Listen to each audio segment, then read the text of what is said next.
You're listening to Bring Me the Axe. I'm Brian White. I'm one half of this morbid equation, and I'm joined by my co-host and brother, Dave White. Hey, Dave, how you doing over there? Thank you for asking. I'm all right. I looked at the news today. Never mistake. A good way to start a day. And I was surprised to see how the president of the United States, Donald Trump, was celebrating this auspicious day. Did he issue any inspiring messages? Any calls to faith on this day of resurrection? He did indeed. He announced some big events coming up. He wildly and insanely threatened another country with war crimes. Just posted war crimes on Maine. I don't know. That's our guy. I don't know what to do anymore. Listen, I saw that first thing this morning because I too am compelled to look at the headlines when I wake up. I'm drinking my coffee. I'm just coming to consciousness slowly. And immediately I saw that and I was like, there's no way that's real. And then it turned out to be real. Yeah, it was a real one. Yep. It was a real one. Hey, we're doing great, aren't we? I mean, look at us. Killing it. And, what can I do? I can crack this pickle lager. I'm going to drink that. Okay, take a taste because you took a wheat. Was it a wheat wine the other day? And it was I've never seen you recoil in horror as hard. Pickly. It's a pickly beer. Okay, so as advertised, does it work? That sounds gross. Like you give me a hard time about cheer wine, and I'm over here watching you drink a pickle lager. Well, it depends on how you use the pickle. That's what she said. That's title of your sex tape. No, it works. It adds a little bit of sourness to it. Mm-hmm. It takes a little getting used to, but it's not an unpleasant flavor. Okay. It gives it it ups the pH. Would it up the pH? No, it would make it a little. It would make it. I would imagine that pickle juice would make it a little more acidic. It would. So does that go up or does that go down? I think it goes up. So if you make it more acidic, the pH level goes up. Yes, that is how you get sour beer. Okay. And that's what this does. It's not bad. It's not bad. All right. Watching you, it's better than the reaction you had to the other one. Well, no, the wheat wine was terrible. I mean, I shouldn't say it's terrible. It was not for me. Others may enjoy it. It was viscous. It had a viscosity I did not care for. It had a very high ABV, but not enough body to carry that much alcohol. All right. And thus it was not very good. It had a bad mouthfeel. It did. This is not the first pickle beer I've had. I've had another pickle beer from a place called Plan B in upstate New York. Not good. Okay. Because they put like herbs and shit in it. This, just pickle brine. Just, yeah. Tis a sugary brine.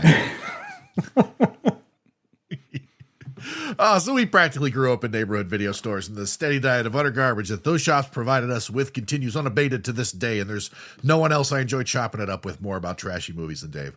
Just before we get into it, a little housekeeping for your ass. If you want to keep up with us between episodes, you can also find us over on the Instagram at Bring Me the Axe Pod, and Dave's over there at That Queer Wolf. It's true. Give us a follow. Keep up with all the business because we got a lot going on. Yeah. All the podcast shit, four shows now. We got. It's all I do. I feel like it's all I do. Yeah. You get to see what we be watching at night. That's true. That I do. I do share that. Occasionally posting our booty from e-movie posters. Mm-hmm. Do that as well. Yep. I made a little short when I was unrolling my Nightmare on Elm Street 3 poster for the first time. Very exciting. Yeah, it was good. That was good stuff. I was very excited. It's the first one. Unfortunately, it's a weird size from Japan that they don't make those. They don't make frames that big in America. No. So I have to order it special. It's going to be a lot of money. I found one on Etsy for about $30 before shipping. Really? A frame? Yeah. Okay. Yeah. Yep. And if you don't know, we got another show called 99 Cent Rental where we cover all manner of video store madness on the weeks Bring Me the Axes off. Our latest episode covering They Live with our friend John Lee Brody is out now. And we'll be back next week with a look at the Godfrey Ho shit show Ninja Terminator. And if you, God, I can't fucking wait. And if you have not, if you missed it, we've got a bonus ode from last week for April Fool's Day, looking at a movie for April Fools. Yeah, go find out what the movie is. Go find out what the movie is. It says it's April Fool's Day. Is it April Fool's Day? Who can say? You'll have to listen. Anything can happen. Nothing is true. Everything is permitted. It's very funny, though. It's a pretty funny episode. You can also contact us directly at bringmetheaxepod@gmail.com with any questions, comments, or suggestions. Do let us know if there's a movie that you love, would like to hear us give it the old business. And if you'd like to support us on Patreon, you can look us up over there at patreon.com/bringmetheaxepod. There's a couple of tiers you can join there. All paying members get ad-free episodes. Subscribers at the $5 a month tier can look forward to our bi-weekly X-Files rewatch pod, Do You Think I'm Spooky? The latest episode is a look at the season 2 episode, Fresh Bones. Voodoo. Yeah, voodoo. That you do so well. Yep. There's also our monthly Bring Me the Axe Millennium Edition, which is a bonus episode in which we explore a modern horror movie. The current episode is a look at The Others from 2001. Not voodoo. Not voodoo. Has nothing to do but the furthest thing from it. It's got ghosts, though. It does. But whomst are the ghosts? Right. What a twist. Mm-hmm. Yep. All Patreon subscribers, even the free tier, get access to our Discord server. Paying members get access to additional channels like voice and video chat and the watch parties option. Pop in, watch a movie with us on Friday night. We watch Monday's movie on Friday night, about 9:30 p.m. Eastern. We watched this one. It was confusing. People find this confusing. It was a little confusing. I mean, it's a sloppy fucking mess, but I don't know if I'd call it confusing. I guess so. Yeah. Once again, that's patreon.com/bringmetheaxepod. And lastly, if you like what you hear, you can subscribe to us wherever you get your podcasts. We're also on YouTube. Search us by name and subscribe if you prefer to consume your podcast that way. And you'll be doing us a favor by leaving us a 5-star review on Apple Podcasts and Spotify. So take a moment. Takes a sec. Costs you nothing to be helpful. I like it. It's nice to see. You know, you don't even have to leave a written review, but it's really nice if you do. Yeah. And if you listen on YouTube, do us a favor, give the episode a like and leave a comment. We do love hearing from you guys. So we'll get that all out of the way right at the top of the show, because here's the trailer. Curtains!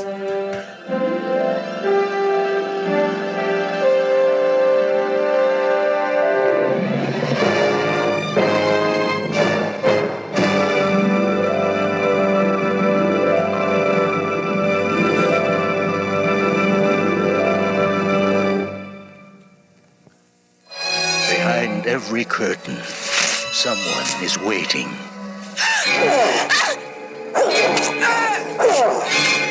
Someone is watching.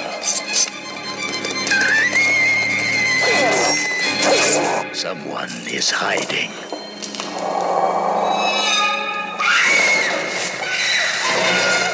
What waits behind the curtains is exciting, frightening, sensual, terrifying, and bizarre.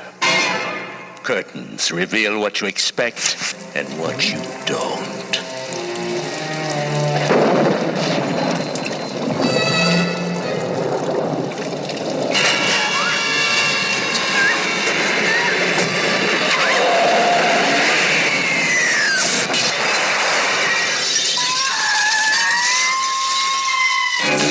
Curtains, the ultimate nightmare. What do you think? Is it the ultimate nightmare? Well, I can think of nightmares. This might be the penultimate nightmare.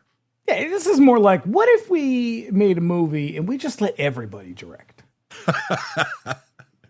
Hey you over there. You there with the craft services. You got any ideas? What do you think? Sure. There's no bad ideas in a brainstorm or in curtains. Yep. It's just a little bit of everything. Everybody just kind of doing their own thing, and God love them. Yeah, this movie was not as good as I remembered it being. It's been a long time since I've seen it. It's a bit of a messy film. Yep. This one's actually going out to a listener. Okay. This one's going out to Mason. All right, good. She was very, very excited that we were doing this one. Well, I will do my best. Yep. Good God. I'll just say it up top. I like this movie, but I don't really know why.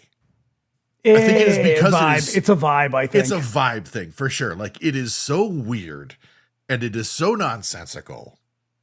Yeah. And by the time the movie rolls, I feel like the big finale, that big chase at the end, it's pretty good. It's not bad. It's suspenseful, but comes out of nowhere. And then they do the big reveal, and I'm like, huh. Okay. Oh, when they did the big reveal, I was like, yeah, that's literally the only option left. Right. It's not a mystery anymore. Nope. This is what happens when you game the tax shelter system a little too hard. You overplay your hand. Overplay your hand, and you just end up in hot water. I'll tell you what, it's not a bad premise for a movie. It's actually kind of a good premise for a movie. It's just kind of poorly executed. It feels super, super familiar. And I think it's just because everybody, like, there's been so many of these, because there's also, what was it? Because I confused this for a really long time. I used to confuse this with a movie called Dead of Winter, which came out a few years later. It's got Mary Steenburgen in it. Movie, yeah. And it's a good movie. Is it Roddy McDowall, isn't it? Yep. Yeah. Yeah. Is that the movie they met? Because they were married for a long time. Were they? I think so, yeah. Huh. Because she's married to, what's his face now? Ted Danson. But before she was married to him. No shit. All right. Mm-hmm. Yeah. I think the problem with this movie is that it's so formulaic that you never get any time with any of the women in the movie. Okay, big problem, because I've got a note where I'm like, it'd be really helpful if they gave these women names. Yeah, I couldn't even tell you what their names are. I can tell Samantha Egger's name is Samantha. The only reason Samantha. I remember. Yeah, it's because it's actually her name. There's the comedian lady is Patty. Mm-hmm. There is Christy the ice skater. I will call Patty throughout my entire notes. I'm going to call her Claire Harris. You're gonna call her Claire because you gotta. It's. If you contrast this with a movie like Black Christmas, where every moment of that movie, every second they're on screen is being used to draw us in. Yeah. This movie, they're just like, whatever, ladies, right? They're all the same. 6 in one, half dozen in another. So when they die, you don't really give a shit, right? Because I couldn't even tell you who they are. There was a moment in this about 2/3 of the way through, and I was like, "Wait a second, didn't she already die?" That's like, no, I was just confusing. I was just confusing her. They got to put a hat on him or something like that, because I was confusing her with somebody else. And I think to make matters worse, they don't even really lean into the kills. They're all they all feel kind of random and inconsequential rather than like set pieces. So you've got a cast that you don't really care about, you don't know their names, and you have deaths that are sort of like, okay. So what you're left with is a mystery that's not so much a mystery. Yeah. He spent way too much time with John Vernon. Yeah. I'm not a John Vernon looks fan. like General Zod. He is at one point dressed very much like General Zod. I suppose we should start talking about it, shall we? Sure. All right. So the year was 1983, year of our Lord. Yes. So here were some other movies in 83. Christine came out in 1983. That's a good movie. It's a pretty good John Carpenter movie. John Carpenter doing a little Stephen King action with Keith Gordon. Mm-hmm. Trying to think if anybody else is in that. Harry Dean Stanton's in that. Yeah, it's true. We've also got Sleepaway Camp in 1983. Hilarious film. Yep. Yo, Angela, why are you so fucked up? Also in 83, a movie called Of Unknown Origin, which I don't think I've ever seen. I've never even heard of it. Peter Weller, old RoboCop. Robo wants an Oreo. Mm-hmm. And the director is George P. Cosmatos. No, nothing. Got nothing. I've seen it around, but no, I might have to check it out. Also 83, Michael Mann's The Keep. Oh, You know, this is one of those ones, again, that like a younger generation is like, oh, so cool, 4K. It's like, this movie fucking sucks. There have been more than a few of our listeners who have said, you guys have to do The Keep. And I saw it, I watched it a few years ago, and probably since the first time I saw it on video, like in the 90s, and I'm kind of at a loss to explain its appeal to people because I don't really like that. It's movie. because it was out of print for a very long time. Okay. I think that's probably why. It's one of those movies where it's like, oh, it's finally available. It's like, well, yeah, but usually when shit goes out of print, there's a reason for it. Yeah. The Nazis are the good guys in that movie. Yeah. Yeah. I like that. I don't care for that. Maybe that's why I'm so put off by it. Well, it's also a boring movie. There's not much that happens. Visually, it's pretty interesting. Yeah, because it's a Michael Mann movie. The monster is neat as hell, but yeah, it's really long. It meanders. Yeah, I don't know. Eventually, like we will get around when to there's that, nothing else to talk about. Will. But yeah, I don't think we'll be very nice to it.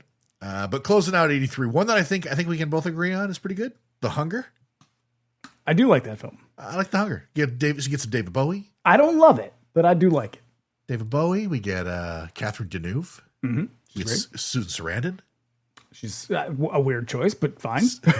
Susan Sarandon having sex with Catherine Deneuve. Yeah, I know. Susan Sarandon is never my go-to when I think sexy lady from the 80s.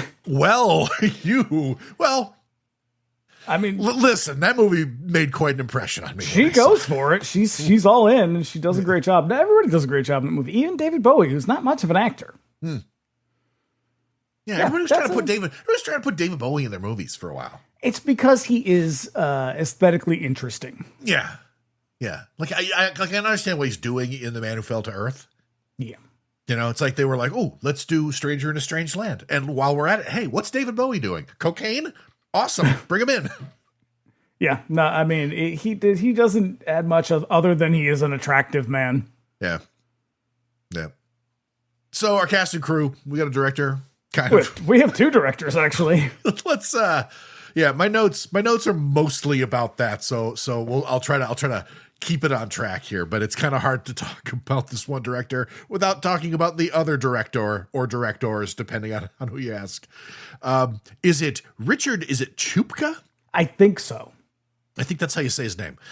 He's credited as Jonathan Stryker, the villainous movie director in this very movie. Mm-hmm. On the second viewing of this, when I did my notes, I noticed that for the first time, and I was like, hey, wait a minute. I mean, even in the end credits, they are broken down by Act 1 and Act 2. Yeah, which I thought was very even very though cute. What the parts that Richard Ciupka directed are actually in the middle. Yeah, he did a bit. He shot a couple of endings, apparently. Mm-hmm. And yeah, like a bunch of middle stuff. And you can see it because like all of the wild, crazy sets that he had built are in it. He had a mission for this movie that we'll discuss a little bit. Yeah. But yeah, you can tell this is not directed by one person. There are two distinctly different visions for this film. And that's why it's weird. Yeah. They hired the Belgian cinematographer despite him having no experience as a director up to this point. He's hired fresh off the back of his work on Louis Malle? I've never heard his name. Never heard his name said out loud. So he did pardon me. His movie Atlantic City, which was nominated for the Big Five Oscars in 1980. He shot one of the Ilsa movies. That's the only thing I recognized. That's right. And like a later Ilsa movie. Tigress of Siberia, I think is the one he did. Yep. That's. I mean, I believe that one's got Diane Thorne in it. So I think it's the last one. He has since. God, I have to look it up. That might be the Jess Franco one. But he has since gone on to direct other projects, but continued to work in photography over direction. Ciupka exits the project in 1981 over creative differences with the producer, the guy named Peter Simpson. We'll get to that below. And Peter Simpson finishes the movie. Yeah. Our cast includes John Vernon. You know him as Dean Wormer from Animal House. Last seen on this podcast being real shitty in Killer Clowns from Outer Space. Yep. John Vernon, I understand, probably got pigeonholed as an actor. He plays more or less the same character in every movie. Yeah. I don't like him in anything. And I don't know if it's because he's so good that I don't like the characters, or I just don't like the look of that puss. He is so good. First of all, he's not a very good looking guy. No, he has a kind of J.D. Vance-ness to him that I find very unsettling. Does. And in this one, it's cranked way up because he has that really shitty goatee. Yeah, he's got like a leathery, sad 21st century Republican thing happening. Yeah. But like that, again, that was like the kind of character. He was a character actor. And so that was the kind of character. Except he played the same character. Pretty much. He was like an authoritarian type. He was hired on to play a director pattern after the attitude and behavior of Klaus Kinski after Kinski himself allegedly passed on this movie. You're really taking your life into your own hands when you bring Kinski on to do anything. Yeah, he dodged a bullet. I know. I mean, he'd be literally. He'd be trying to fucking strangle people, like shooting guns off. Yep. Yeah. Vernon, fairly underrated character actor appearing in movies like Dirty Harry as the mayor of San Francisco, again with Eastwood in The Outlaw Josie Wales, and hot 80s garbage like Chained Heat and Savage Streets. And Blue Monkey. That's right. Yeah. Oh, produced in Canada. That's right. Yeah. That movie is absolutely insane. we should do that one next year. We've got Samantha Eggar, an extremely prolific actor who found a lot of work around Canada at this time, also appearing the year before this movie went into production in Cronenberg's The Brood. Go back and listen to our episode about that one. It's a doozy. It's my favorite Cronenberg movie. Yeah. And she's fantastic in it. Oh my God, she's so good. She is an actor who is better than just about everything she's in. Yeah. Yep. One of her best known roles is as the lead Miranda in The Collector, the film adaptation of the John Fowles novel of the same name, which inspired more than a few serial killers. Yeah, I always think it's weird that people are like, oh, The Collector, that classic story. And I'm like, that story is creepy as fuck. Yeah, there's a reason that, like, what was it, Leonard Lake was really into that one. Ugh, he's one of the worst. A lot of the guys who, a lot of the killers who took to like trapping and keeping women in like secret dungeons were really into that book. And I believe the story itself was based on like a series of murders in California, or inspired by that kind of thing. Yeah. Like Vernon, she turns up in some real hot garbage in the 80s, appearing in the James Glickenhaus Death Wish / Taxi Driver ripoff, The Exterminator, and the equally insane Mexican horror movie Inseminoid. Mm-hmm. Also known as Demonoid. Oh, is it Demonoid? Yeah. Okay, I'm going to say that again because I fucking wrote that. What is Inseminoid? It is what you just said it is. Oh, is it? Mm-hmm. You can watch that one on Tubi. That one... It's a strange movie. It's a lot. It is gross too. And then rounding out our cast, we've got Lynn Griffin, who's a Canadian actor, best known on this podcast for her role as the first victim, Claire, in Bob Clark's seminal proto-slasher Black Christmas. Claire Harris. You can also see her as the lead opposite the Mackenzie brothers in the SCTV comedy Strange Brew, which we just talked about over on Do You Think I'm Spooky? She continues to stay pretty active on TV and in the occasional feature, appearing on the awesome Frank Mancuso War of the Worlds series and something called Puppets That Kill. I am going to give you a hot take off the top. I think she's the best actor in this movie. She's great. She's got charm. She really does. Like she's very memorable. And she can really turn it out when she needs to. It's her and Samantha Eggar are killing it in this movie. Yeah, for sure. Like definitely the strongest suits because everybody else pretty fucking forgettable, as I said. Yeah. You can also find her in both Santa Baby TV movies starring the one woman in America who has done more damage to society than most modern Republicans, celebrity anti-vax pioneer and Playboy playmate Jenny McCarthy. Has she ever apologized? Absolutely not. And I guarantee that she feels she has nothing to apologize for. I disagree. I do too. Firmly. I do too. Only God can judge her. No, that's not true. But I'm gonna judge her as well. I'm doing it right now. So we got a few taglines for this one. Just like they said up top, it is the ultimate nightmare. Again, and like we said, I disagree. Maybe not. I mean, it's up there, but it's up there with other things. But then we have behind every curtain, someone is waiting. Someone is watching. Every curtain? Behind every curtain. So fucking listen, folks. All of them? Take a minute. Check behind the curtains. Is there somebody back there? Lock the doors. Are they watching? Yeah, first of all, lock the doors. Second of all, listen, if you don't have screens in your windows, put screens in your windows, please. That's not going to stop somebody if they really want to get in. True. If you really want to stop them, put bars on your windows. Mm-hmm. Also, maybe a pan of boiling hot oil underneath. Or a spring-loaded board like in Death Wish 3. Board with spikes in it. Yeah. And then lastly, there's one more. I found this on a day bill that I thought was great. 6 beautiful girls trying to get ahead. When the curtain falls, 5 will be dead. It rhymes. It's got a little something going on there. So production for this film began almost immediately on the heels of Prom Night, also by Peter Simpson. Mm-hmm. And the plan this time around was to make something similar, but aimed at a more adult audiences. They cite the failure of Terror Train as a reason for that, but Terror Train, not necessarily a huge hit, was also hardly a failure. Well, I think what they meant was... Like a critical failure, maybe? Like a movie. So what Peter Simpson wanted to avoid was making a teen slasher. He wanted something that was like a little more elevated.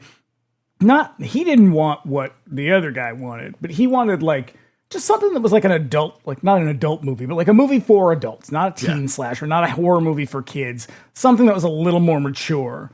I would argue they did not get that, but that's what he was going for. And so I think I wonder if it was like a language barrier thing or something like that, where he went to Ciupka and was like, listen, we want to make a movie that's like, thematically kind of like Prom Night, like, it's a stalk and slash, it's a body count movie, it's a whodunit at the same time. And he was like, right, art house. Right, he was like, got it. Woman in lizard skin. Perfect. I understand. Exactly. Iguana with a tongue of fire. I'm on it. There's a hyena in the safe. That's right.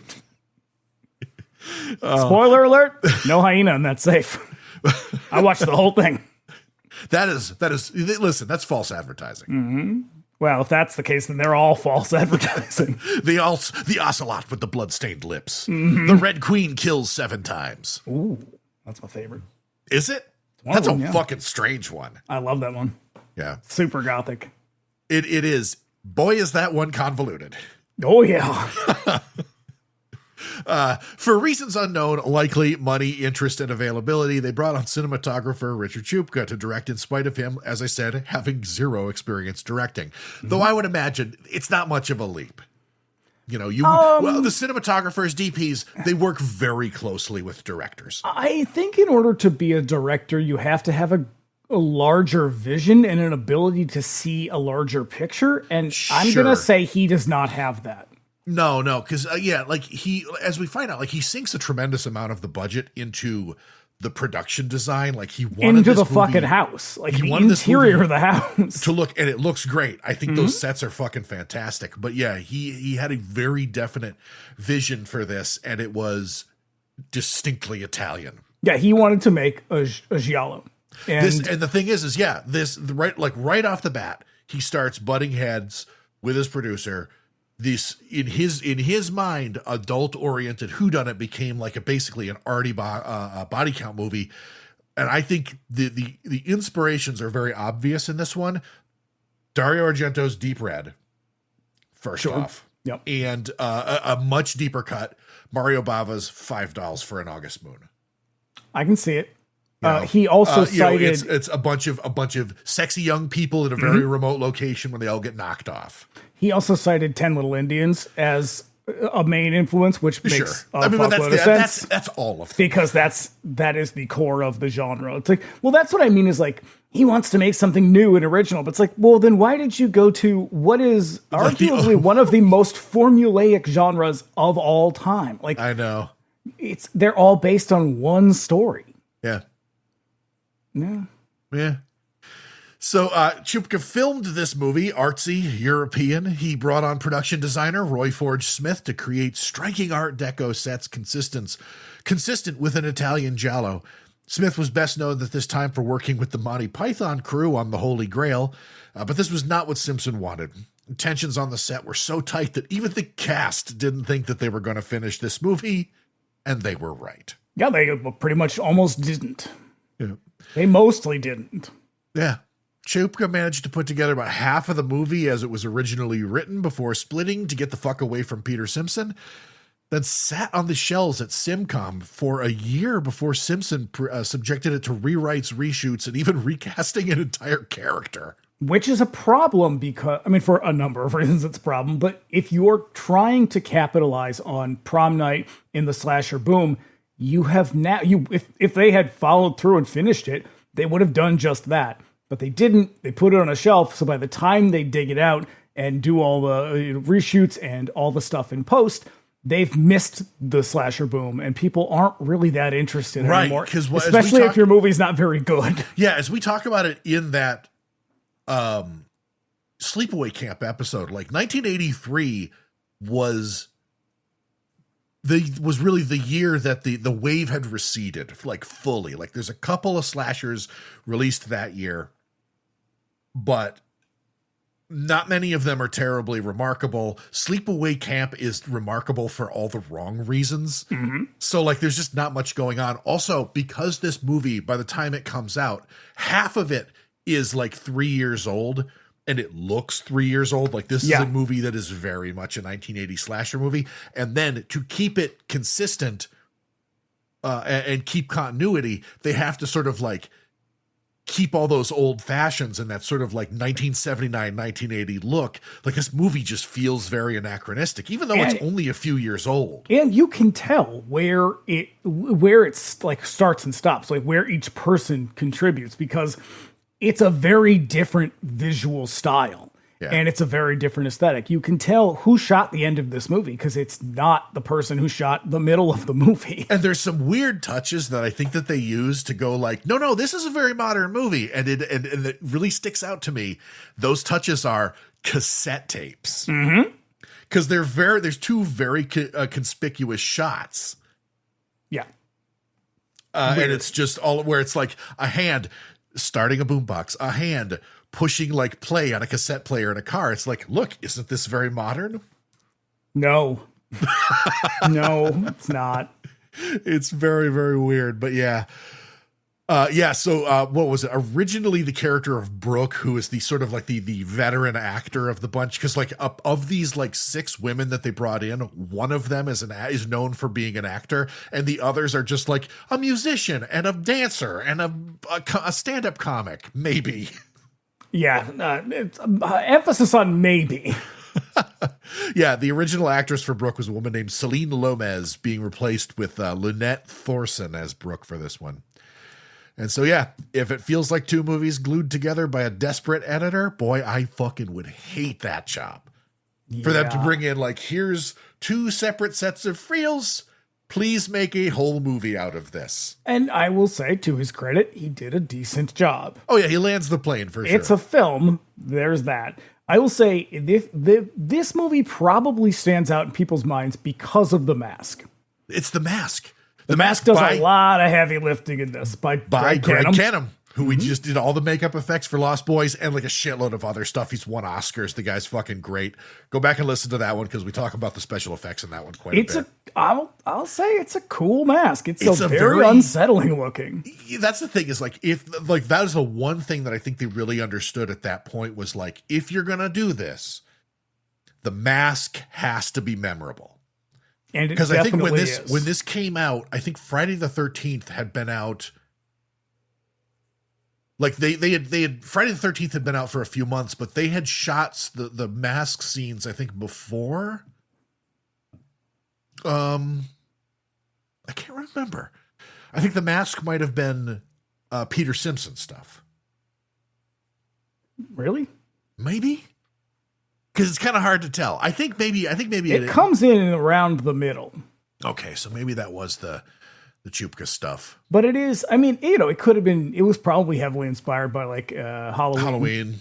Yeah, but like they definitely understood like the role that the mask plays is like it's got to be memorable, and man, it definitely is. Also, the movie poster for this one really plays that shit up. This was a videotape that really stood off the shelves. Oh yeah, because it resembles a vagina. Meat curtains. Yep. very heavily. I'm sorry. Yeah. I'm so sorry. Also, it's unfortunately up close, the mask in 1080. Yeah. It's very much silicone one piece. Does not have a lot of movement to it, which I think is to its benefit around the eyes, not to its benefit around the mouth. Yeah. Oh, the mouth is really weird because when you can see it up close and you can see that little row of teeth at the bottom, it's like, that's kind of lame looking. Yeah, it's very strange, but the eyes are kind of cool. Yeah. So for years, Ciupka's version of the movie existed in bits and pieces. He shot a different ending and different death scenes, and it was all kind of kept on videotape for a long time. And then an early work print that ran at a mean 105 minutes also existed with more of his footage in it than the version that was released. And the original film elements have also mysteriously disappeared. Synapse discovered in 2009 that all of the videotape elements were ordered destroyed by the storage facility that was keeping them. That's frustrating. Yeah, the original ending sounds like it was probably better. It's apparently there's also a version where every one of the girls was the killer in each one, and so they were all dead, but a different one survived and turned out to be the killer. And that is stupid. It's like Clue. But I mean, in the end, it doesn't really matter who the killer. Like, it could have been any one of them. No, when he reveals it, it's like, okay, like, yeah, I guess it had to be somebody. She's just as good as anybody else. Yeah. So, where did the press land on this one? It's a good question. I'm gonna guess that they didn't like it very much. Let me hit you with Linda Gross, Los Angeles Times. Curtains is a mediocre and grotesque grand guignol horror movie about a demonical director named Jonathan Stryker who puts a succession of actresses through more than their paces in order to cast the part of a madwoman in his next film. That is a very long sentence. He's just got a lot to get out. So much of the screenplay by Robert Guza Jr. is predictable that it reaches the point of being hackneyed and makes Curtains more of a parlor game than a movie, except, of course, for the violence. She does not like this film. I guess not. John Dykes, a Fort Worth Star-Telegram. Okay. You'll duck beneath your sweater sleeve at Curtains. The slayings are unsettling, but there's something worse. The plot. Parts of it you can't bear to watch. Through it all, the talented, stately Egger has nothing to do, and poor Vernon, the goofily menacing dean in Animal House, is reduced to merely menacing. Would that he were goofy, and that this were Psycho. It's bad when they're like, I wish I was watching another movie. Yeah. Joe, the thing is they're being real hard on this shit because 83 also was the year when like reviewers were like, all right, enough of this slasher bullshit. Oh, it gets worse. Okay. Joe Bartakamus, Philadelphia Daily News. Cosalani. This mystery film from Canada is less a comment on the state of the art than on the state of unemployment among movie performers. Poor Samantha Egger. Poor Francine. Poor Francine. She's saddled here with a character that looks like a practical joke by her agent. The movie itself is never a mystery, never frightening, but is instead unrelievedly solemn, giving to long, mournful pauses. There were times when I was like, hey, is Michael Wincott going to say anything? You got Michael Wincott in this movie and you're fucking wasting him. I mean, he's there. He's sort of he's in and out. Yeah. He's in the corner. Dale Anderson, The Buffalo News. As an exploitation flick, Curtains would succeed on every score if only they didn't have to start the projector rolling. Oh, no. Up until the lights go down, it's perfect. For the Canadian fat cat financiers behind it, it's a tax shelter par excellence. Ooh. For the thrill-seeking filmgoer thumbing through the ads, there's a delicious prospect of a winsome Samantha Egger reliving the horrors of The Collector. Gross. But the dramatic deftness of this crew is so slight that the act of getting half a dozen people into the same place at the same time is about all they can handle. This is savage. That's a hard one. And finally, the opinion that matters more than any others. the tastemakers of the internet. The tastemakers par excellence. This movie is one of the slowest and most boring slasher movies I've seen in a long time. Sadly, poor, quote, positive reviews brought it to my attention, and I gave it a watch with my girlfriend and her brother. I'm glad to know that that's who they're watching with. Just so you know he's not gay. Yeah, just no homo. We are all slasher fans and even enjoy the poorly made ones. This movie cannot be recommended to anyone, even fans of these types of movies, where nothing happens until the absolute end should avoid this movie. I would say a bunch of shit happens in this movie. Just never makes sense and it doesn't matter. Yeah. Well, they didn't like it. Well, all right. Yeah, I guess. I mean, they never do. The IMDb. There's a reason for that, by the way. Yeah. Well, we're going to dive into this movie right after these messages. Okay, so shall we? Kick it. Here we go. We open on actress Samantha Sherwood giving a monologue to someone. I don't know. It is some real fucking serious soap opera writing. And I wonder why that could be. Could it be because the man who wrote this story has written a bazillion episodes of various soap operas? There it is again. Several thousand episodes. Holy shit. Like of like the majors? Yeah. Santa Barbara. Where were they? I'm going to go back and look because there's a lot of them. So he wrote the story for Prom Night. His name is Robert Guza, I believe. Yeah. Santa Barbara, Sunset Beach, of General Hospital, 2022 episodes. So that's like 6 months of episodes. Yeah, that's a season and a half, maybe. He has written a fuckload, and that's just a few. There were many others. Yeah. That is how he has made his money. No shit. All right. God bless. Yeah. Hey, like that is again. There it is. It's the horror soap opera connection that we are always coming across. Unfortunately, it really comes through in this. Yeah, this is some bad melodramatic writing. Oh boy, yes it is.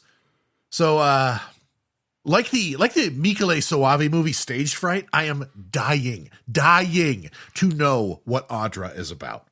I did get to the end and I was like, what is this movie supposed to be about? We hear about Audra constantly. Audra would not do that.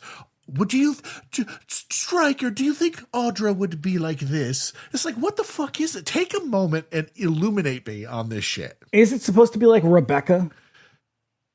Like a big, sprawling mystery? Like a huge Rebecca De Mornay. No, fuck. Rebecca De Maurier. Daphne Du Maurier. My favorite Daphne Du Maurier film. Daphne Du Maurier. You know her from Risky Business. Mm-hmm. Loved her in Striptease. She is angry at someone and produces a large pistol. The camera pulls back and she's lit by a spotlight on stage. And then she fires the gun at director Jonathan Stryker. Now, where are they? Is there something below a black box theater? I didn't think there was. Okay, so in the scene at the end when Tara's being chased through the backstage area, it's this. He has a stage on his property. Oh, that explains a lot more, doesn't it? I think, yeah. Yeah. Also, can we talk about how John Stryker is the most gay porn sounding name? Oh my God. Either he's either the villainous corporal turncoat in like an 80s action movie, or he's a top in a gay porno. And I say that because there is, I believe he's still alive actually. Jeff Stryker was a very famous gay porn star. And there's was it Stryker from Mortal Kombat 3? He was the cop. Yeah. What a weird character. Yeah, why he fights with his hands when he's got a gun? Yeah, just shoot those ninja robots. Yeah, it's fine. You'd be done real quick. The game would be over real fast. just push your fatality button and it's over. Yeah. So he does not believe her performance at all, which Samantha thinks is hilarious. And then Fine. I thought it was good. I thought she gave it her all in that one. Yeah. And she's having fun. They're just having fun. He's not. He's never had fun. He is so fucking serious because he is a caricature of Klaus Kinski. Okay, I do see it. The more I think about it, real piece of shit. Just he's a hard man to impress. He hates everybody. He's constantly on edge, and he's never medicated. Yeah. So yeah, she shields her eyes from the light and asks for some feedback, which never comes. And then the lights are shut off, leaving her standing in the dark. Striking visual, really. It really is. It's exactly what Richard Ciupka was shooting for. So now we cut to an expansive Canadian psychiatric hospital. A car pulls up on it. Stryker gets out and opens the door for Samantha. They're there to see Dr. Pendleton. Stryker signs some paperwork in the doctor's office. They're admitting Samantha for some reason. Well, the doctor is also wildly inappropriate. He's just like, I'm so happy to have you. Big fan. Is this a hospital or a dinner party? I know. Hey, would you sign this intake form for me? I'd love your autograph. The lady at the front desk asked for one. Yeah. It's like, hey, listen, she's going to be staying there. You'll have plenty of opportunities. Stryker remarks to the doctor that the film Audra has been shelved. What exactly is going on here? Yeah, your guess is as good as mine. Who could say? Who can say? The doctor expects Samantha's behavior to be worse, he said. Suddenly, Samantha leaps up from the chair, grabs a letter opener off the desk, and attacks Stryker with it. Suspicious timing. I know. You might not want to leave a sharp object on your desk in a psychiatric hospital. No. Orderlies rush in and wrestle with her, fitting her with a straitjacket. They just run right in with a straitjacket. Classic stuff. God, I wish they brought the giant butterfly net. Basically, that's the equivalent of it. The 1980 equivalent of the butterfly net. Yeah, the doctor tries to get rid of Stryker, but he'd like a moment with Samantha. And as soon as the hospital staff laughs, he pulls her off the chair, and they laugh and laugh and laugh. It was a ruse. Yeah, a cunning attempt to trick us. Of course. My note actually says that. It was all a ruse, a cunning attempt to trick them. Mine says that as well. As it turns out, this is all in the service of research. Yeah, this is when method acting goes too far. Oh, boy. This movie has fucking thoughts on that shit. That directors, like auteur directors and actors who take their shit way too seriously. So she needs to know what it's like to be in a nut house. Yep. I don't know what she's going to do. Hey, She's going to abuse the system and take up a spot at a mental health facility that could have been given to someone else who needed it. She's a regular Nellie Bly. A regular Nell, Tay in the wind. After a time, the doctor leads Samantha away and sets her up in a women's unit proper. What a hoot these gals are. Oh, boy. They love having fun there, don't they? It's a very peculiar understanding of inpatient mental health facilities.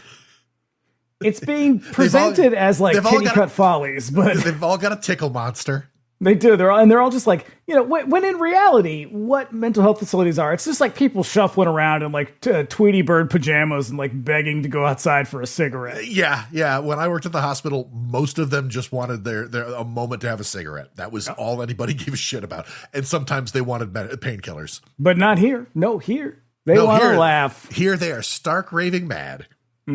So Samantha settles into her room. A woman in a wheelchair just rolls back and forth, anxiously on squeaky wheels, humming without end. Time passes. Samantha tries to integrate, immediately regretting this decision. But also, she's apparently taking psychiatric medication. Oh, I would imagine that, yes, because she was admitted under a diagnosis that she faked. They have definitely prescribed her medication that she really doesn't need. So she's basically taking in all the side effects without any of the benefits. Yeah, that's really committing to the bit. Yep. Also, I love the idea of people faking a psychiatric illness. Like, hey, everybody, not a thing. Not a thing. Nobody is that good. Got herself a copy of the DSM and was like, let's see. Which one looks good to me? Well, I like this. Let's see. Personality disorder. Oh, there's so many to choose from. Psychosis. All right. Homosexuality. And then she settles on it. Yeah, not in 1980. Not anymore. You have to get like yourself a DSM too.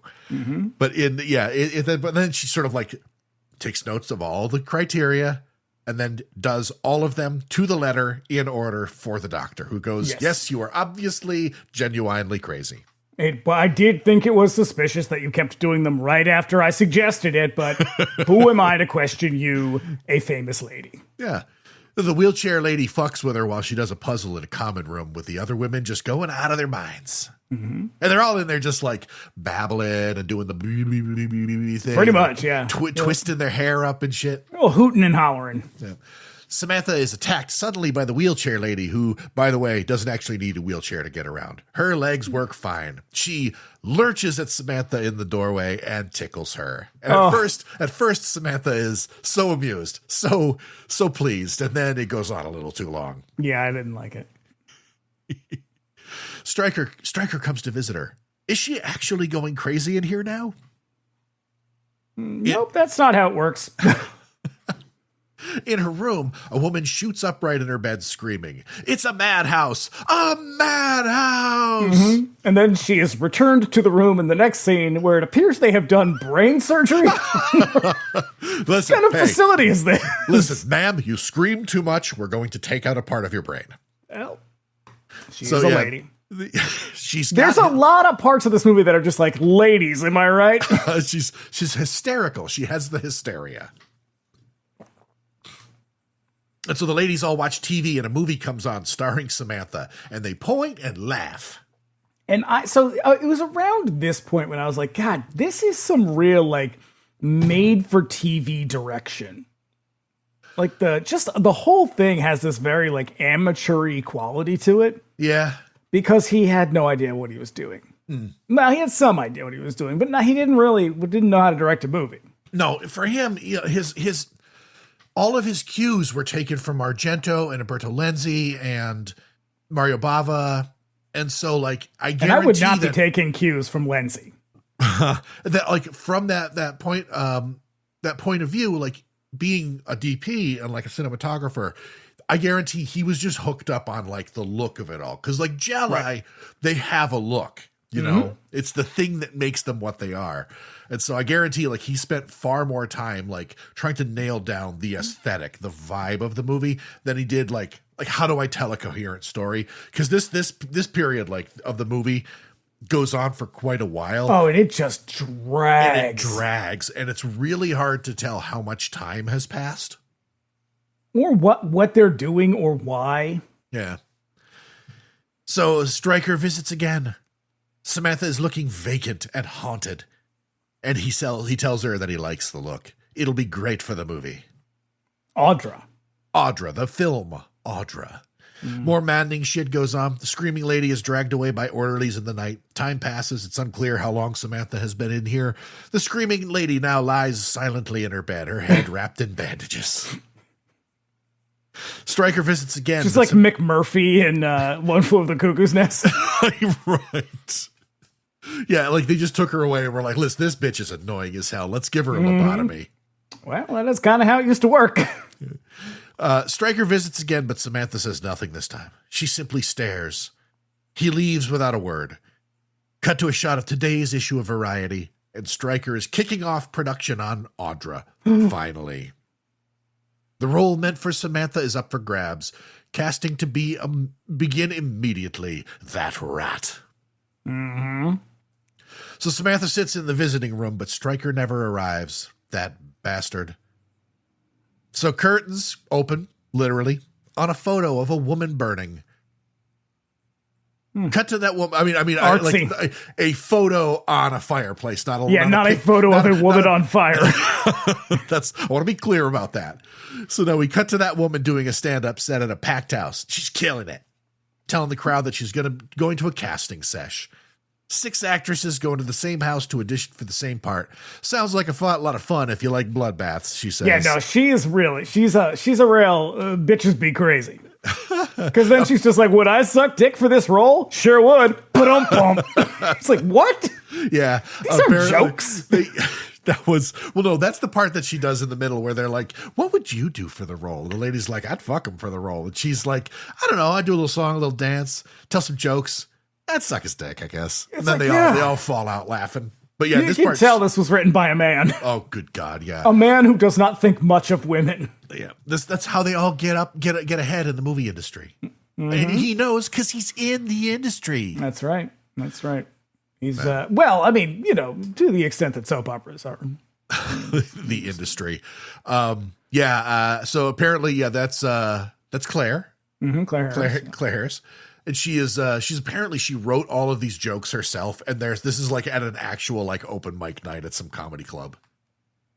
Mm-hmm. Well, good for her. Yeah. We cut to another woman's photo burning. She talks to her agent on the phone, or rather, she yells at her agent on the phone while she packs her bags to go out to the audition. Her agent is playing this so gay. Here's what I say. Her agent is Maury Chaykin, and he's playing it so swishy, he's risking a sprained wrist. Yeah, it is really strange because he's not gay.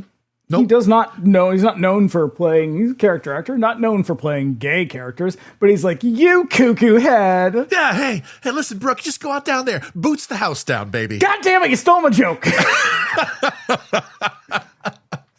Boots the audition down, sis. Come on. We are fucking on point tonight. Ugh.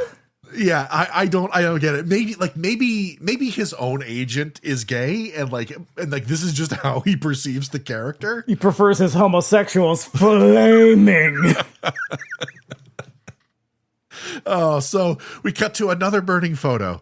Samantha sits by the fire, just tossing headshots on the flames. She has escaped from the funny farm with the assistance of a friend to go back to Stryker's place and show him what for. And we never hear any more about this. This is never addressed ever again. Again, this is part of Ciupka's movie that they were just like, fuck it, who cares? Her friend busted her out. That's all. There's going to be a lot of that going on.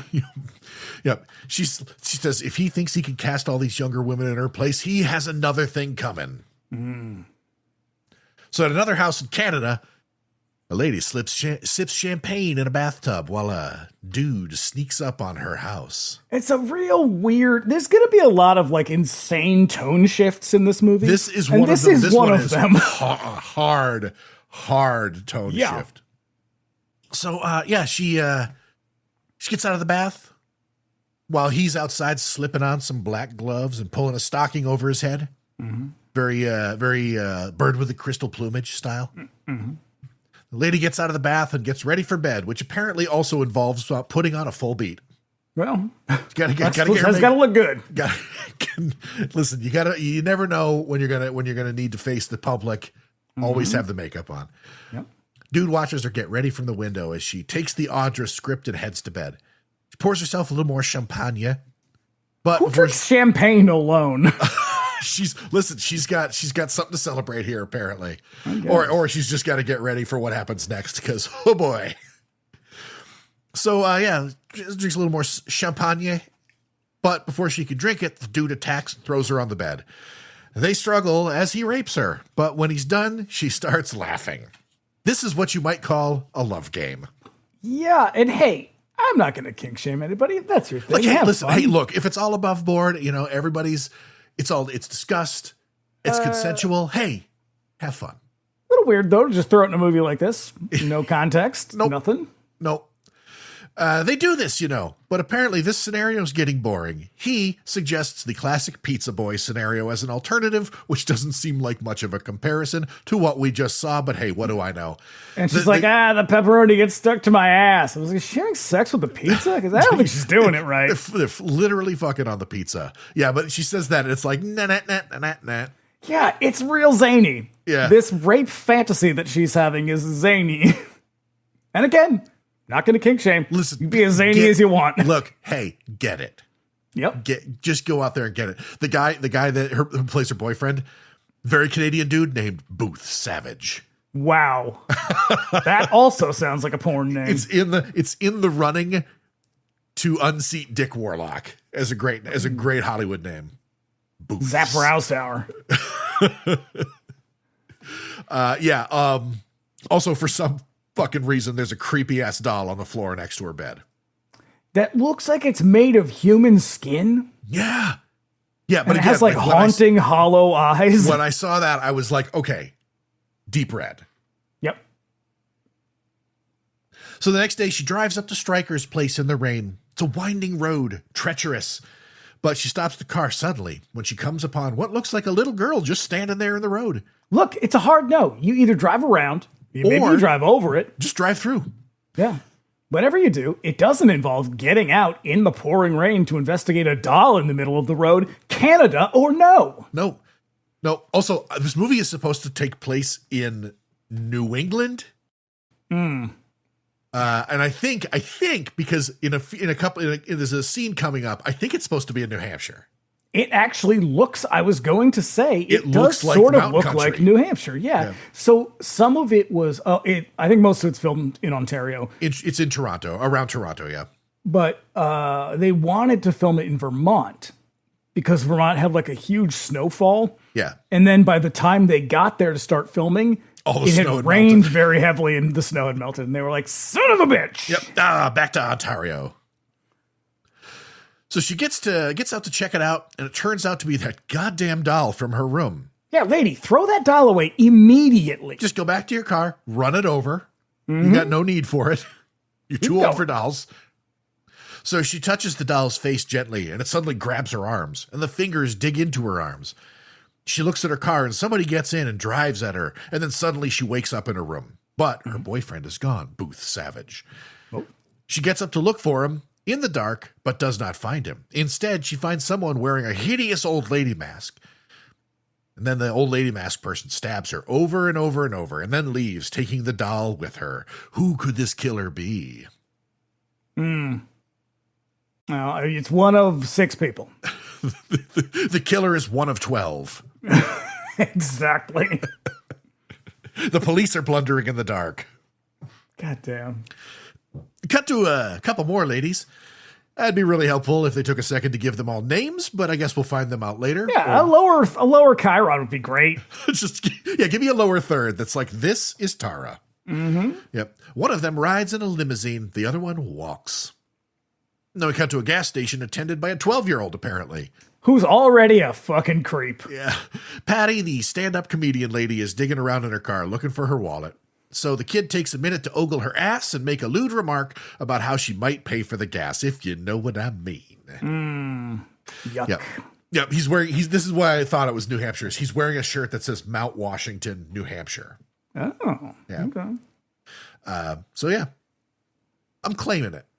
This is a New Hampshire horror movie. It has a vibe, a New Hampshire vibe. It definitely, if you know, you know. It feels like the like up in the presidentials. Like it feels like going up to like fucking Conway, North Conway. Lakes region. Yeah. And above. That night, they all arrive at Stryker's place, a fancy mansion in the mountains. The 5 women, Patty, Brooke, Lorian, Tara, and Christy, chat at the dinner table about the lengths they'd go for the part. They're like, what do we have in common? We're all women. What could we possibly talk about? Yep. Brooke would literally kill for the part. Yep. And then it's all about fucking this guy for the part. But Stryker comes along, assuring them that won't be necessary, which is a fucking lie. Yeah. Also, weird choice to focus so much on fucking John Vernon. Yeah. Now, Even- listener, listen, if you don't know who John Vernon is, go ahead and Google it, and then you'll understand why I say that. And I'm not being unkind. He's just not that kind of guy. He's not a piece of ass. And listen, even if this were Klaus Kinski, Who is also not a piece of ass. No, he was a lunatic and a dangerous person, and you could just tell by looking at him. Yeah, so each of the girls has a different talent, not all of them necessarily having anything to do with acting. One of them is a professional ice skater, and another is a musician. Honestly, they could have been like, this one's a juggler. Like, what the fuck? This girl is a famous paleontologist. Seriously, none of this has to do with acting, and yet they're all like, I will kill for this I part. will do anything for Audra. Like, why? You're a fucking ice skater. Go to the, you don't even have to go to the Olympics. Just go out there and like do competitive skating. Mm-hmm. The mansion's caretaker also comes stumbling along, a real piece of rough trade named Matthew, played by a young Michael Wincott with his shirt unbuttoned to the navel. And my note is, was David Hess not available? No, he looked at the script and was like, I don't have any lines here, Don't worry guys. about it. He really, like, I imagine he probably had a bigger role. Apparently, originally, like there was more of him in Ciupka's version of the movie, because he's barely in this. He's in it for like 2 scenes. He's because what we're getting into it. Things are starting to kind of wind up, and essentially everybody is a suspect in this one. Everybody, there's a misdirect for everybody, and it's like, oh, is it Matthew? And then like later on, we find Matthew's body. Oh, is it Stryker? Probably he acts like a psychopath. Oh, is it Samantha because she's crazy? Yeah. But like they trimmed a much longer version of the movie down to a movie that's like barely, like not even 90 minutes long. And every single one of these characters is like thuddingly one-dimensional. Yeah. So one more actress arrives as Stryker runs them down the plan. It's Samantha, fresh out and uninvited. And whoo boy, is she giving you her best Joan Collins. I was gonna say, because she even has like the fucking hat with like a 36-inch brim. Mm-hmm. When the festivities are finished, they all head to their rooms. Matthew and Tara kick it in the jacuzzi. Samantha watches them from the window like a perv. Mm-hmm. Stryker enters her room to find out what she's doing here. She's rightfully pissed that he's doing the movie without her. She got him the rights to the book, but he's moved on without her, even after she went to a fucking mental hospital. She spent 7 years in a psychiatric hospital. You forgot about me. You're old news, baby. So Patty puts on a weird puppet show in her room using What, did she bring the puppets with her? I'm going to assume yes. Unless Stryker has like stuff for the younger actresses, around, because he's kind of that kind of guy. He definitely be on the Epstein list if you know what I mean? Yeah. And also his house is so gaudy. It's like Golden Palace without any of the golden girls. It's like Donald Trump lives there. Yeah, it's real gauche. I do like the design quite a bit because like now that I know that he was deliberately going for an Italian look, like it has that very Baroque appearance. Hey, dog and snake, plush dog puppet show. Turns out that she's putting on a show for Brooke as the two of them just smoke a little weed. In walks Christy, who's not interested in the devil's lettuce. Yeah, because she has no sense of humor or does not like to have fun. No, she doesn't. She always gets up nice and early for a little ice skating. She's a bit of a goody two-shoes, if you know what I mean. Mm-hmm. Later, Christy listens in on Stryker and Samantha arguing. He's out there gaslighting her about her condition as if she was actually crazy. And this is when he's dressed like General Zod. Whose idea was this? It is so bizarre. I know. Oh, yeah. Come before me, Samantha. Kneel before Zod. So Stryker opens the door on her, and she suddenly brings her into the room, this being Christy. He tells her that they were just acting out a scene. Hey, don't worry about it, you little something, something. It's just, we're just playing. We're just playing. I don't like it. No. And then I definitely don't like what happens next. No, it's just a scene, a play that I wrote some time ago. And then Samantha, she plays along. Yeah, she's like, yeah, that play fucking sucks. Just like you. So, yeah. Oh, God, I love the way that she's like not taking his bullshit anymore. Mm-hmm. It'd be nice if she stepped in on behalf of these other women that he's about to exploit. But yeah, one who's about to get sexually assaulted. Oh, God. Yeah. So he escorts Christy to her room and closes the door behind him. And I find this part genuinely upsetting. It's really bad because the next time we see her, it's just like tears, like the running eye makeup and shit. Yeah, I don't like that. We see some shots around the house. Someone has the old lady wig in their bag. Out in the shed, we see a shiny sickle hanging. And then somebody sharpens ice skates. It's a good scene coming up. Yep, just remember that. Ice skates. Back up in Christie's room, she's got sex hair and tears in her eyes as Stryker puts his clothes back on and sees himself out. Samantha witnesses puts on that hot leather jumpsuit. Yeah, he's got to go fucking fight with Superman. Like, oh, it's so gross. Oh God, it's awful. Yeah. In the morning, Christy walks down to the pond for some skating. And then Matthew watches her as he gathers firewood. She puts on a little music and hits the ice, just twirling, twirling, twirling toward freedom. Twirling toward freedom. She apparently wanted to do this on her own without a stunt double. Yeah. And she actually fell immediately and cut her chin open. And you can see it in the next scene. She's got like her chin's all fucking like banged up. The show must go on. Yeah. But so yeah, they brought in a the stunt double. The stunt double who does all of the ice skating scenes for this one, also the person who's the killer in this scene. Oh, yeah. Interesting. Because it required ice skating. I will say this one is a set piece, and it's a very cool one. It's a very good one. Except they blow it at the end. Yeah. Like she sort of gets away ish. Sort of. But I guess they just wanted to sort of give it some tension, drag it out a little bit. I guess. Because there's a couple of these. There's a couple of these moments. Like, this is a very good one. This is also the scene that everybody remembers. When people online are talking about curtains, it's always accompanied with a shot of the ice skating scene. Because it's a cool moment. It's a cool moment. It's weird. It's a weird, we're accustomed to darkness. Camps, summer camps. Yeah. Houses and shit. It was a cool one. Yeah. So, the music stops suddenly. Christy gracefully halts on the ice, looks, but finds no one there. She checks the batteries in the radio, and they fall out into the snow, right next to a doll's hand sticking up out of it. And this is when I realized this doll reminds me of the Little Miss No Name doll. Have you ever seen that? No. Go ahead and Google it. Go ahead. Just for the sake of the bit. Little Miss No. All right. Thank you, autocomplete. This was a child's doll from the, I believe, 60s. I hate that. Mm-hmm. Oh, I hate that. That was for children. They gave that to children. 1965. They gave this to murderous children. This looks like a toy. This looks like a toy made by a boutique manufacturer several years ago. Or like sad doll. You could go to like the Silver Scream or some horror movie convention, and some toy reseller had it in like a little plastic box. This thing was created in 1965. Listener, take a moment. What a fucking horrifying thing. Yep. And she is a poor child with a dirty face.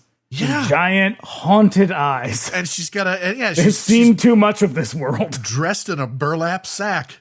Mm-hmm. Like Lisa in the episode. That's where right. I'm not state, I'm a monster. Florida. My God, what a nightmare that thing was. And that's what this doll reminds me of. Yeah, it does kind of look like that. It's because it's got this like exaggerated frown on its face.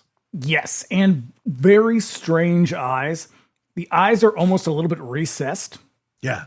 And so it's like the unless you're looking dead at it, it looks like it doesn't have eyes, which is kind of creepy. So, she digs it out while someone in brown furry skates begins skating toward her. And she's too busy looking at the hideous doll to notice, but when she turns, it's the killer in that horrible mask approaching with the shiny sickle. And Christy turns to run, but she's wearing ice skates, so it's hard to get away. So all she can do is scream as the killer attacks, just lopping the head right off the doll. And so I understand why they couldn't have done a more elaborate thing here, because you have the killer and the victim being played by the same person. Yeah. So that's not going to work, obviously. Yeah. But what they end up doing is she tromps away. And also, like, bitch, take the fucking ice skates off. Look, it takes like 10 minutes to unlace those things. So. And so she like gets away, and then she hides behind a tree or something, and we get the standard Annie from Friday the 13th. It's exactly that. It's like, because again, they finished this after Friday the 13th was out. And so you give us this weird, interesting, cool I'm going to say unique skating scene. Yeah. Only to kill her with a ripoff of a murder from another movie that is that they were deliberately pretty pedestrian. that they were trying to avoid in the first place. Yeah, it's like that sucks. Yeah. You had an and I think that's the problem with this whole movie through and through is like you have what you need to make a good movie. You just aren't doing it. Yeah. Like I wish, good God, I would kill to see like the original, like the stuff that Richard Ciupka shot before. But I don't think his would be good either. But I would like to see what he was doing. Like, was it really that bad, or was it simply just an issue of control? Probably somewhere in the middle. You know, like I would love to see like was this sort of hyper stylized thing he was going for unwatchable, or was it just not what Peter Simpson wanted? Because well, I mean, a lot of it's in the movie, so yeah. You know, you're seeing a bunch of it. I think it was just sort of probably a lot of it was control, but you know, just two different visions for it. But the problem, like, you have great actors. Well, you have good actors, not great actors. It's bad writing. That's a big problem. But it's just like you have all the shit you need. The soundtrack's pretty good. Though Paul Zaza does reuse some of his music from Prom Night, which is a little weird. But like they don't execute it in any way that's like enjoyable. It's like, this is just really kind of hackneyed.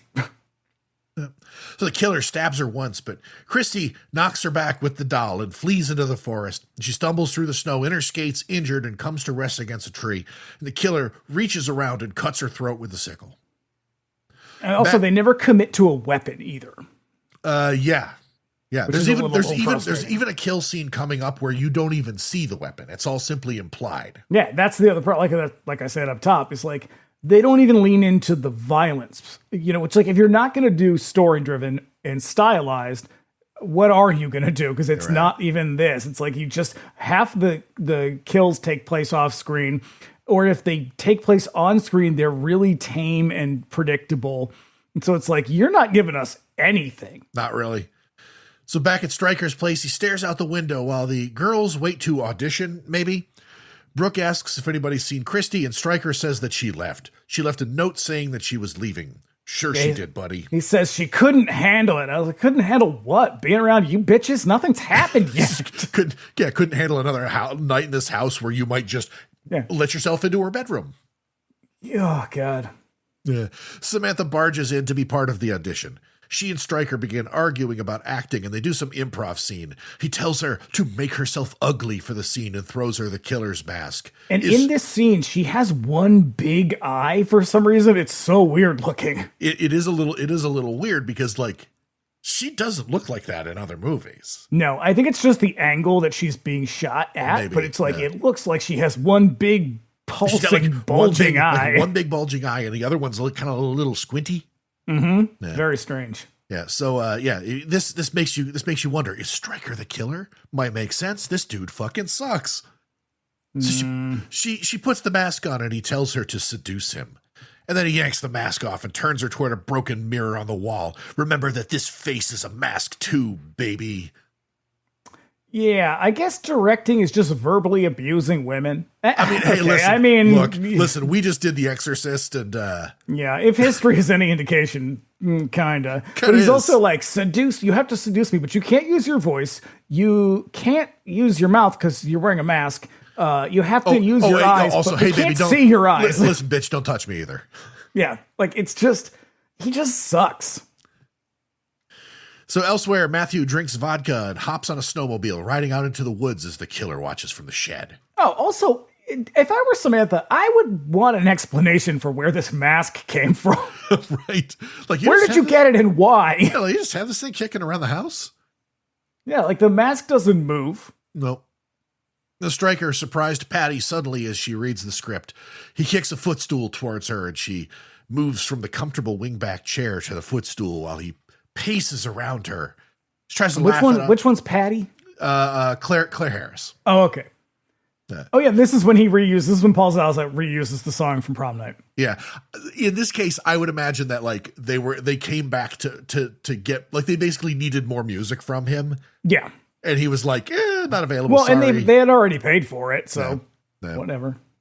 No, these people aren't going to notice, these horror movie degenerates. Well, one of them did. Listen, we do. Mm-hmm. Peter Simpson. I have listened to the Prom Night soundtrack a lot. It's great. Mm-hmm. Yeah, so she tries to laugh it off and tell some jokes, but he just insults her and walks away, dismissing her. She gets up and follows him and angrily reads him down on the steps. He's impressed by her anger, but still wanders off. Fuck this guy. Yeah, I think she gives a good performance here. He goes into Samantha's room and demands to know where the mask went. And she tells him to fuck off. This whole exercise is a bullshit excuse to just get laid. Brooke, meanwhile, reads a script in a room, reading out the scene from the beginning of the movie. She hears a noise in the bathroom and gets up to check it out. And of course, she's in bed, under covers, wearing a very sexy negligee and heels. Yep. Again. In bed. In bed. Yeah. She's surprised by her own reflection in the mirror. Haha. And then as she turns on the light. Elsewhere, we find Lorian and Tara together. Tara hesitantly opens Lorian's blouse. Yeah. And What the fuck is this scene? I know. And begins shakily feeling her up. This is another one of those like really hard transitions to like from the bathroom scene to an unexpected lesbian moment. Yeah, but then it's made even harder because Stryker emerges from stage left, like from behind the boobs, angrily shouting at her that she's supposed to be a man seducing a woman. But why? Also, I don't fucking. You know why? Because he's got 5 women trapped at his fucking house in the middle of fucking nowhere. God damn. It's a classic It's Always Sunny implication moment. Yeah. I mean, because she's not going to say no because of the implication. That's true. Yeah. Fucking A. Yeah, he's basically just exploiting these women, playing out his fantasies under the guise of like, hey, maybe I'll give Audra to one of you. Ugh. Yeah. And so, hey, what's a lady supposed to do? But just feel up another lady. I mean, all right. Yeah. So now I'm no actor. What do I know? This is look. I suppose if we were, we would understand. This is method. Yeah, yuck. I know. So Brooke busts out some nail polish and does her nails in the bathroom. A shadow stirs behind the shower curtain behind her, as she turns to throw the curtain aside, but finds no one. What she does find, however, is Christie's severed head in the toilet. Classic. That's two severed heads in a toilet for this podcast. Mm-hmm. And she tells Stryker, who insists that nothing is there. He drags her back to her room to show her, and they go into the bathroom where he finds no severed heads in the toilet. Throws aside the shower. It is gross, though. It is a gross toilet. It's a gross toilet. I would be, yeah. Because not only would I be like, oh my God, it's a severed head. I'd be like, I'm supposed to use this? Ugh. Mm-hmm. Yeah, clean your bathroom, man. Stryker. Yeah, he's too busy terrorizing women, sexually menacing them.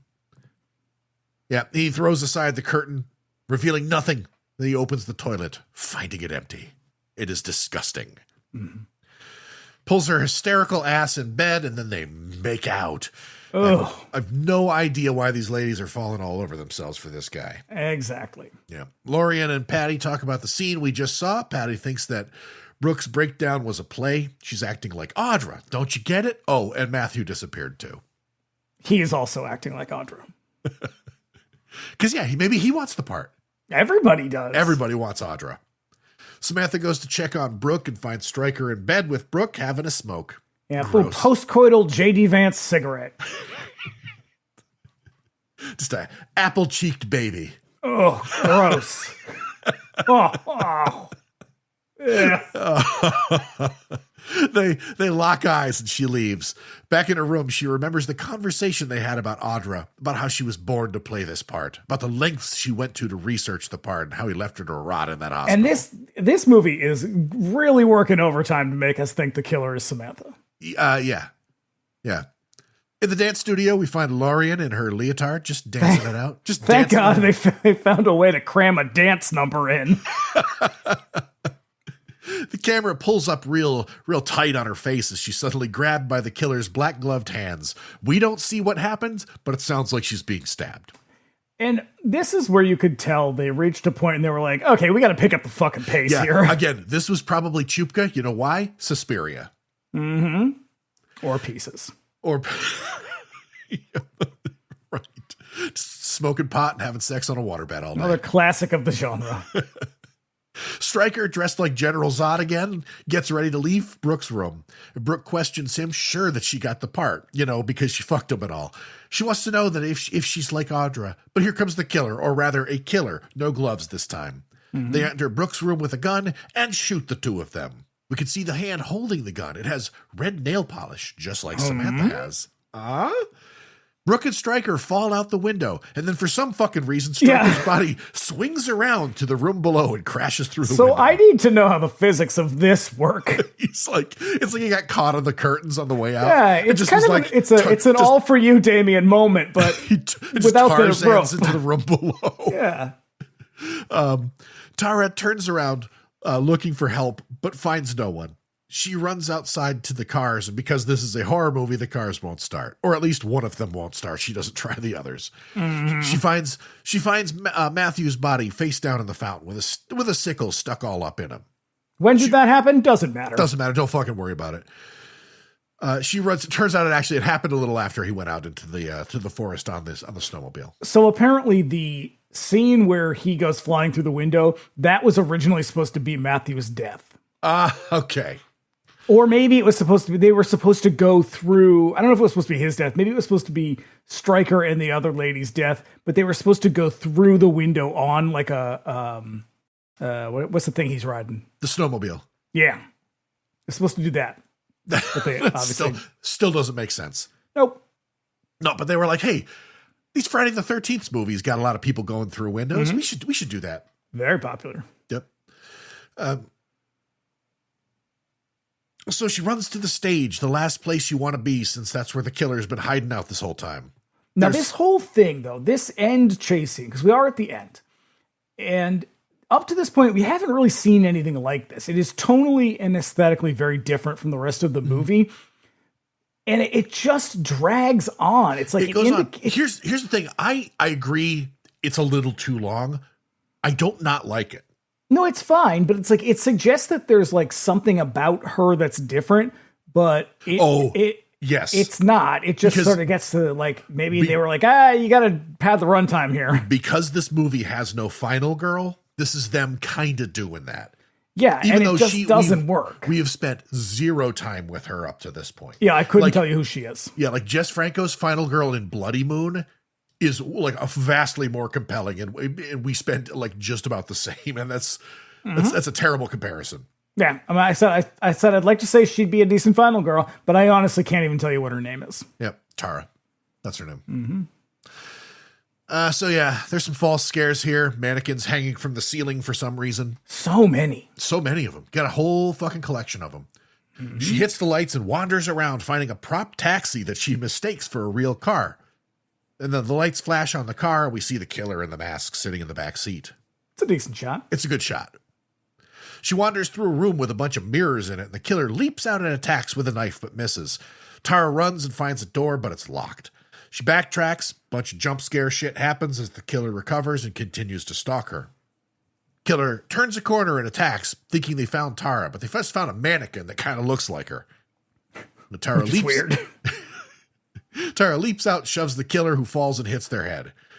Doing the stupidest thing possible, instead of running away, she gets out and approaches the killer, who just suddenly grabs her. Tara whacks her with a 2x4, though, and continues running. And she eventually finds a door and throws it open, falling for the oldest trick in the book. It's a real fake door with a brick wall behind it. I thought you were going to say banana in the tailpipe. It's or the old switcheroo. Yeah. She continues to wander around the backstage area, which apparently is massive, finding more mannequins inexplicably hanging from ropes. She carefully navigates the mannequins, eventually coming upon the dead body of Lorian hanging among the mannequins. She continues to run, finding herself trapped in a prop room. With no options, she opens the grate of an air duct and climbs in as the killer grabs a hatchet that was just laying around backstage. Mm-hmm. The killer wanders in, finds no one, and leaves. Tara hears them leave. Thinking she gave the killer the slip, she lets herself out, back into the prop room. You gotta wait more than 30 seconds. You gotta. Like an hour. Just you make sure. Either stay in there all night, or you at least give it an hour. She begins to climb out, but the killer looped around and climbed in behind her, dragging into the ducts to her doom. Did we see it? No. Nope, we absolutely do not. A slow pan around the house. Everyone's dead, or so it seems. This leaves two people, Samantha and Patty. Samantha finds Patty in the kitchen just popping champagne. Mm-hmm. One or both of them is the killer, and they proceed to try and out-crazy one another. Mm-hmm. The subject turns to Audra. What would she do in this situation? Oh, for fuck's sake. Hey, listen, I wish I could tell you. I've been hearing about this woman the whole movie, know nothing about her, or the character, or the book, just apart from her, like maybe she's crazy. You know, like a character out of a Rebecca De Mornay novel. Mm-hmm. My favorite. Favorite author. The subject turns to Stryker, leaving Samantha in the asylum. They talk about... Here's an interesting part about this, because Samantha's going to start talking about Stryker, and she's going to start talking about him in the past tense. This is a great moment for Claire Harris to, I don't know, be like, why did you say he was? But she doesn't. They just let Samantha reveal that she killed him. I know. Yep. It's another one of those moments where it's like, you had something and then you fucking blew it. I know. It's, yeah. They were just trying to finish it at this point. They talk about Stryker, who we last saw crashing through the front window with a huge piece of glass stuck out of his back. He was shot with a big-ass gun. Surely you heard him being shot, Patty, right? Right? Samantha tells her that he's dead. Fuck this shit. Go back to dinner theaters. Forget about Audra. And then Samantha confesses to killing Stryker. Go ahead and tell your friends. Patty, distressed, tells her that they're all dead. It's just her now. It's a real like, wait, you can't, but I did. Oh, no. Again, here would have been a great moment for her to have this kind of breakdown. Like, the whole reason she's killed all these other people was presumably to get this part. And now there won't be a part because Samantha murdered Stryker. That doesn't get addressed. I know. They could have just spent a few minutes with this, pushed it over the 90 minutes line, but no. Yep. It's just her now, she says. She turns the corner holding a knife. Oh shit. She didn't hear Stryker and Brooke being shot because she was too busy stalking Tara through the backstage area. And then she stabs Samantha. So now we cut back to her stand-up sesh. The crowd laughs, but the camera pulls back and she's wearing a hospital gown. She was one of the patients in the hospital, and her stand-up act was nothing but her standing in front of a bunch of patients next to a sign that said, appearing tonight, Audra. And then the curtains close and we roll credits. It's like they're like, who's the killer going to be? I don't know. How about her? Yeah. Because her motivation is going to be the same as everybody else, and they've given us no reason to think she is possibly the killer. It could why did she kill them? Yeah. Who knows? Yeah. And they're so busy killing off the women in the movie that it's supposed to be like, oh, is Matthew the killer? Is Stryker the killer? Is Samantha the killer? Right. If you read and then there were none, there's a reason why the person is killing all of these people. It's not a very complicated one, but but like here, you don't really know why she's doing it. There's never any question as like, maybe it's her. Like there's no red herrings. It's maybe it's this girl. Maybe it's that girl. Like, I think that was the original sort of intention, was like there was supposed to be, because that's also, was it $5 for an August moon? I think, yeah. Because there's also this, like, who is doing the murdering here? As the, as the body count sort of narrows, you kind of work it out. It's still kind of a surprise at the end. But in this one, there's too many characters, and you don't spend any time. And there's with not. Any of there's them. Really only 6 of them. That's still a lot of people for a movie that's not quite 90 minutes. But especially since we're spending zero time with them. It's sloppy writing, and it's rushing to get the thing finished once you had to like kind of cobble together this movie. All things considered, I guess they did a pretty decent job, but like none of it feels like it matters. Yeah. The question, does this movie hold up? I don't think it held up in the first place. No. I'd watch it again. I can see myself picking it up. Like, there are times when I'm in the mood for curtains. Yeah. But I'm not like super enthusiastic about it. I think it's fine. it's just extremely flawed. And when we look at it critically, it falls apart in our hands, you know?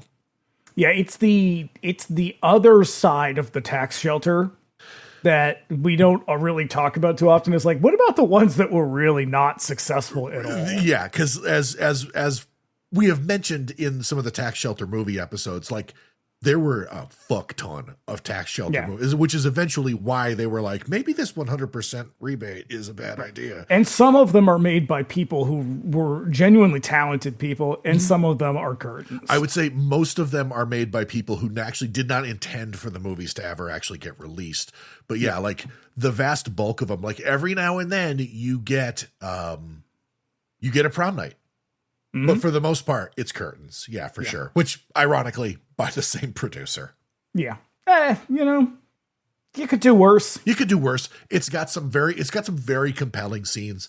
The ice skating thing. There's a few really great shots. Claire Harris is pretty good. Samantha Egger is always good. Samantha Egger is always great. Yeah, like I mean, it has some strong points. It's mostly weak points, though, unfortunately. But yeah. That's curtains on this one. There we go. So what's our next movie? Well, as you said, 99-cent rental coming in hot next week with Ninja Terminator. Oh, get ready. That movie is so fucking dumb. Garfield phone. Phone. And then in 2 weeks, Bring Me the Axe is coming back. We're going to be watching Night School. Ooh. Now, I chose Night School for a very specific reason. I'm not going to explain why right now, but okay. I have never seen Night School. I love this movie a lot. Okay, cool. And I gotta check, make sure. I believe we've got a really fun guest for that one.